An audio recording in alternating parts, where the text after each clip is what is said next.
विभाजन को आम मुसलमानों ने नहीं बल्कि कांग्रेस ने बढ़ावा दिया है। भरे मंच से मुस्लिमों के पक्ष में कुछ ऐसा पीएम मोदी बोलते नजर आए हैं कि अब उनका बयान सुर्खियों का हिस्सा बन चला है। दरअसल प्रधानमंत्री नरेंद्र मोदी ने मंगलवार को कह दिया और साफ तौर पर इस बात पर बड़े संकेत दे दिए कि नया वक्फ संशोधन अधिनियम सामाजिक न्याय की दिशा में उनकी सरकार का एक और ठोस कदम है। उन्होंने कहा कि वक्फ पर पूर्ववर्ती कानून 2013 में भू माफियाओं और मुस्लिम कट्टरपंथियों को खुश करने के लिए बनाया गया था। पीएम मोदी ने विपक्ष पर निशाना साधा, साफ तौर पर कहा कि संसद में इस मुद्दे पर हुई चर्चा में तुष्टीकरण की राजनीति देखने को मिली।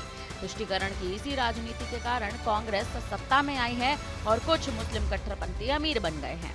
मोदी का कहना है कि महत्वपूर्ण सवाल ये है कि आम मुसलमानों को आखिर क्या लाभ मिला, गरीब पसमानदा मुसलमानों को क्या मिला। आपको बता दें कि उन्हें केवल उपेक्षा का सामना करना पड़ा है, उन्हें शिक्षा नहीं मिली, उन्हें बेरोजगारी का सामना करना पड़ा। मुस्लिम महिलाओं को शाहबानों की तरह अन्याय का सामना करना पड़ा, जहां उनके संवैधानिक अधिकारों को कट्टरपंथ की वेदी पर बलि चढ़ा दिया गया था। प्रधानमंत्री कहते नजर आए कि 1947 में देश के विभाजन के पीछे भी इसी तरह का रवैया था, जब कांग्रेस नेताओं ने अलग राष्ट्र के विचार को खत्म नहीं किया, जिसे आम मुसलमानों ने नहीं बल्कि कुछ तमाम कट्टरपंथियों ने बढ़ावा दिया। प्रधानमंत्री ने कहा कि 2013 में कांग्रेस नीत संयुक्त प्रगतिशील गठबंधन सरकार द्वारा लागू किए गए वक्फ अधिनियम में ये भ्रम पैदा हुआ कि ये कानून संविधान से ऊपर है। मोदी कहते नजर आए कि 2013 में वक्फ कानून में संशोधन मुस्लिम कट्टरपंथी और भू माफियाओं को खुश करने का प्रयास था। इस कानून ने ये भ्रम पैदा किया कि ये संविधान से ऊपर है। संविधान में निर्धारित न्याय का मार्ग वक्फ कानून द्वारा सीमित कर दिया गया है। इतना ही नहीं, प्रधानमंत्री ने इस कानून से भूमाफिया और कट्टरपंथी को बढ़ावा देने के भी बड़े संकेत लागू कर दिए हैं। प्रधानमंत्री ने कहा कि न्याय दिलाने वाले कानून भय का कारण बन गए। उन्होंने कहा कि संशोधित वक्फ अधिनियम समाज और मुस्लिम समुदाय के हित में है।